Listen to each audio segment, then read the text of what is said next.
everyone, this is Jyotisman and you are watching Tech Talks YouTube channel.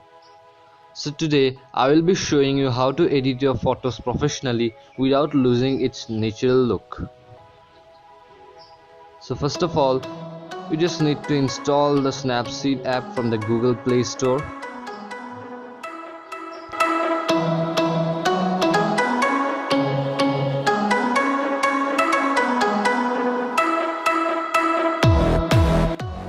After your installation is done, just launch the app and just follow my steps.